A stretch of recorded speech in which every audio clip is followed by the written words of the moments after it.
আজকের এই এক্সপ্লেনারে আপনাদের সবাইকে স্বাগত জানাচ্ছি। নদীমাতৃক আর কৃষিনির্ভর এই ভূখণ্ডের পড়তে পড়তে লুকিয়ে আছে এক বিশাল এবং সমৃদ্ধ সাংস্কৃতিক বৈচিত্র্য। আজ আমরা সেই বৈচিত্র্যের শেকড়ের খোঁজ করব। চলুন সরাসরি মূল আলোচনায় ঢুকে পড়ি। আমাদের আজকের যাত্রাপথটা একটু জানিয়ে রাখি। আমরা শুরু করব সাংস্কৃতিক বৈচিত্র্যের শেকড় দিয়ে। এরপর গ্রামীণ জীবনের ঐতিহ্য, শহরের সামাজিক গতিশীলতা, লোকসংস্কৃতির নানা উপাদান ঘুরে একেবারে শেষে জানব আমাদের ক্ষুদ্র নৃগোষ্ঠীগুলোর দারুণ সব বৈচিত্র্যময় জীবনের কথা। পর্ব ১ সাংস্কৃতিক বৈচিত্র্যের শিকড়। চলুন একদম গভীরে ডুব দেওয়া যাক। আমাদের এই অঞ্চলের মানুষের সমাজ আর ব্যক্তিজীবনে ধর্মের প্রভাব কিন্তু বিশাল। ভাবলে অবাক হতে হয় কিভাবে ইসলামী সুফি সাধকদের আধ্যাত্মিকতা, হিন্দু সম্প্রদায়ের পূজা পার্বণা, চারুকলা, বৌদ্ধদের উৎসব কিংবা খ্রিস্টানদের বড়দিন সবকিছু শত শত বছর ধরে এখানে মিলেমিশে একাকার হয়ে আছে। ধর্মের এই ভিন্নতার মাঝেই কিন্তু বাউল গান, মুর্শিদি বা নকশিকাথা বোনার মতো অপূর্ব সব শিল্প গড়ে উঠেছে, যেখানে সব সম্প্রদায়ের মানুষের সমান অংশগ্রহণ রয়েছে। এটাই আমাদের শান্তির সহাবস্থান, তাই না? সংস্কৃতির আরেকটা বিশাল স্তম্ভ হল আমাদের ভাষা। বাংলা আমাদের প্রধান ভাষা ঠিকই, কিন্তু হাজার বছর ধরে নানা জাতির মানুষের যাতায়াতে এই ভাষায় যে অবিশ্বাস্য একটা মিশ্রণ ঘটেছে তা রীতিমতো অবাক করার মতো। অস্ট্রেক, দ্রাবিড়, সংস্কৃত, পালি থেকে শুরু করে আরবি, ফার্সি, এমনকি পর্তুগিজ ও ইংরেজি শব্দ আমাদের রোজকার কথাবার্তায় এমনভাবে মিশে আছে যে আমরা টেরই পাই না। এই ভাষাগত বৈচিত্র্যই কিন্তু প্রমাণ করে যে ঐতিহাসিকভাবে আমরা কতটা গ্রহণশীল একটা জাতি। এখন একটা দারুণ প্রশ্ন মাথায় আসতে পারে। এই যে হাজার বছরের শেকড়, এটা কি শহরের কংক্রিট আর গ্রামের মেঠোপথে একইভাবে বিকশিত হয়েছে? চারপাশের পরিবেশ কি আমাদের সংস্কৃতির প্রয়োগ পাল্টে দেয়? চলুন পরের ধাপে এর উত্তর খুঁজি। পর্ব ২ এবং ৩। এখানে আমরা মুখোমুখি দাঁড় করাব গ্রামীণ আর শহরে জীবনযাত্রাকে। আমাদের সমাজ কাঠামোর দুটো ভিন্ন রূপ খুব সহজেই চোখে পড়ে।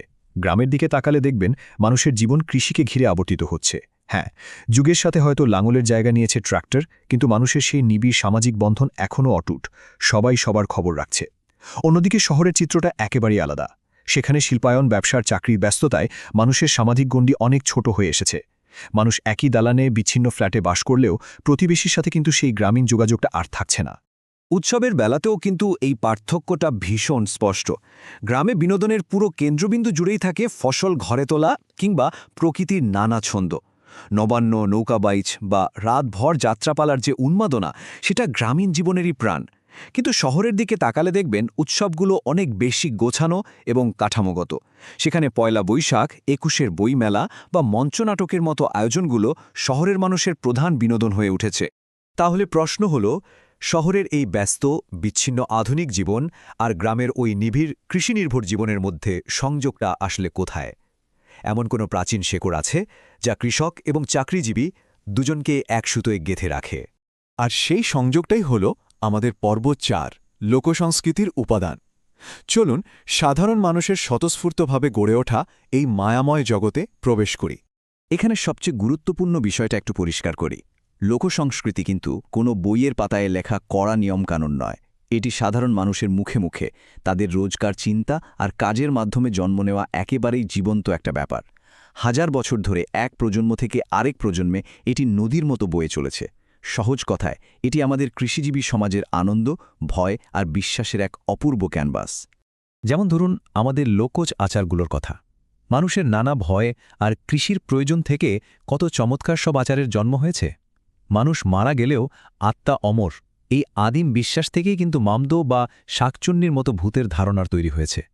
আবার বাচ্চার অশুভ নজর এড়াতে কপালের একপাশে কাজলের টিপ দেওয়া কিংবা খরা হলে গ্রামের মেয়েদের কুলার ওপর পানি ঢেলে গান গেয়ে বৃষ্টি নামানোর চেষ্টা, ভেবে দেখুন তো, এগুলো কি কোনো বিজ্ঞান?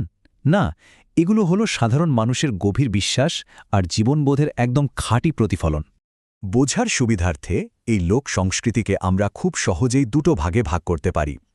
প্রথমটি হল বস্তুগত উপাদান, যা আপনি ছুঁয়ে দেখতে পারবেন। যেমন ধরুন আমাদের চমৎকার মৃৎশিল্প, নকশি কাঁথা কিংবা কাঠের নৌকা।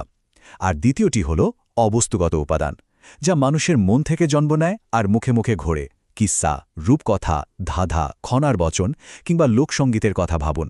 এগুলোর কোনো লিখিত রূপ ছিল না ঠিকই, কিন্তু এগুলোই আমাদের সাহিত্যের একেবারে আদি রূপ।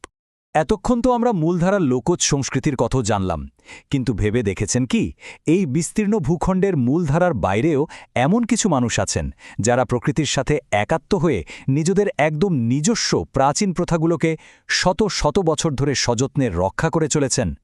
কারা তারা? ঠিক ধরেছেন, আমাদের আজকের আয়োজনের পঞ্চম ও শেষ পর্ব ক্ষুদ্র নৃগোষ্ঠী এবং তাদের প্রথা। বাঙালিদের পাশাপাশি এই ভূখণ্ডে প্রায় 50টির মতো ক্ষুদ্র নৃগোষ্ঠীর বসবাস, যা আমাদের এই সাংস্কৃতিক বৈচিত্র্যকে এক অনন্য উচ্চতায় নিয়ে গেছে। ভৌগোলিকভাবে কিন্তু এই নৃগোষ্ঠীগুলো দেশের নানা প্রান্তে ছড়িয়ে আছে। পার্বত্য চট্টগ্রামে যেমন চাকমা মারমাদের বাস, তেমনি বৃহত্তর ময়মনসিংহে আছেন গারোরা। আবার সিলেটে গেলে দেখা মিলবে খাসিয়া ও মণিপুরীদের, আর উত্তরাঞ্চলে রয়েছেন সাঁওতাল ও ওরাং সম্প্রদায়ের মানুষ। এই যে ভিন্ন ভিন্ন প্রাকৃতিক পরিবেশ, এটাই কিন্তু তাদের সংস্কৃতিকে দারুণভাবে আলাদা এবং সমৃদ্ধ করে তুলেছে। এই সম্প্রদায়গুলো প্রকৃতির সাথে এতটা গভীরভাবে যুক্ত যে তারা বিশ্বাস করে মানুষ প্রকৃতির অধীন, প্রকৃতি মানুষের নয়। আর এই বিশ্বাস থেকেই জন্ম নিয়েছে টোটেম প্রথা, যেখানে একটি নির্দিষ্ট প্রাণী বা উদ্ভিদকে গোত্রের প্রতীক ধরা হয় এবং তা খাওয়া বা ক্ষতি করা তাদের জন্য পুরোপুরি নিষিদ্ধ। তাদের নানা সংস্কারও খুব কৌতূহল জাগায়। যেমন ওরা পৌষ মাসে ঘর তৈরি করাকে অকল্যাণকর মনে করে, আবার গারোরা রাতে ঘর ঝাড়ু দিয়ে ময়লা বাইরে ফেলাকে অমঙ্গলজনক ভাবে। প্রকৃতির সাথে মিলেমিশে থাকার কি দারুণ সব নিয়ম, তাই না? তাদের উৎসবগুলোর দিকে তাকালে দেখবেন এগুলো মূলত ফসল আর ঋতু পরিবর্তনের সাথে গভীরভাবে জড়িত আর অত্যন্ত বর্ণিল। বসন্তকালে মণিপুরীদের রাধাকৃষ্ণের উদ্দেশ্যে করা গোপী নাচ কিংবা ওরাউনদের ফাল্গুন মাসের নববর্ষ ফাগুয়া অসাধারণ সব আয়োজন। এছাড়া পার্বত্য চট্টগ্রামে চাকমা, মারমা ও ত্রিপুরাদের উৎসবগুলোকে সমন্বয় করে এখন অত্যন্ত জাঁকজমকের সাথে যে বৈশাখী এবং জলোৎসব পালন করা হয়, তা তো রীতিমতো আমাদের জাতীয় সংস্কৃতিরই এক অবিচ্ছেদ্য অংশে পরিণত হয়েছে। এবার একটা দারুণ ইন্টারেস্টিং বিষয় বলি। এদের বৈবাহিক এবং সামাজিক প্রথাগুলো ভীষণ স্বতন্ত্র। বেশিরভাগ ক্ষেত্রেই এদের নিজস্ব গোত্রের নিয়মের বাইরে বিয়ে করার কোনো রীতি নেই। তবে সবচেয়ে বিস্ময়কর হল গারো এবং খাসিয়াদের সমাজ ব্যবস্থা। এটা সম্পূর্ণ মাতৃতান্ত্রিক, মানে এখানে কন্যা মায়ের কাছ থেকে সম্পত্তির উত্তরাধিকার পায়, আর বিয়ের পর ছেলেদেরকে বাধ্যতামূলকভাবে স্ত্রীর পরিবারের সাথে গিয়ে বসবাস করতে হয়। এছাড়া পাংখোয়াদের সমাজে জুলাই মাসে বিয়ে করা বা বিয়ের প্রস্তাব দেওয়াও একদম নিষিদ্ধ। নিজেদের সংস্কৃতিকে গর্বের সাথে বুকে ধারণ করার আরেকটা বড় প্রমাণ হল তাদের নিজস্ব পোশাক আর খাবার। চাকমা মেয়েদের পরনের পিনন কিংবা গারোদের দোক মান্দা কিন্তু কেবলই পোশাক নয়, এগুলো তাদের আত্মপরিচয়। ঠিক তেমনি খাদ্যাভাসেও রয়েছে নিজস্বতার ছাপ।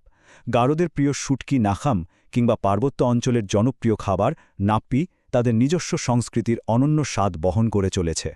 দেখতে দেখতে আমরা এই দীর্ঘ এবং বর্ণিল যাত্রার একেবারে শেষ পর্যায়ে চলে এসেছি। গ্রামীণ কৃষি জীবন, আধুনিক শহর আর মূলধারার বাইরে থাকা ক্ষুদ্র নৃগোষ্ঠীর এই অপূর্ব মেলবন্ধনই হল আমাদের বাংলাদেশ। তবে শেষ করার আগে একটা চিন্তার খোরাক রেখে যেতে চাই। বিশ্বায়নের এই যুগে যখন আধুনিকায়ন তীব্রগতিতে সবকিছু গ্রাস করে নিচ্ছে, তখন এই গভীরভাবে প্রথিত অনন্য ঐতিহ্যগুলো আগামী শতকগুলোতে নিজেদের কিভাবে টিকিয়ে রাখবে? এই চমৎকার সাংস্কৃতিক শেকড়গুলোকে সজীব রাখা কি আমাদের সবার দায়িত্ব নয়? আশা করি এই প্রশ্নটা আপনাদের নতুন করে ভাবতে সাহায্য করবে।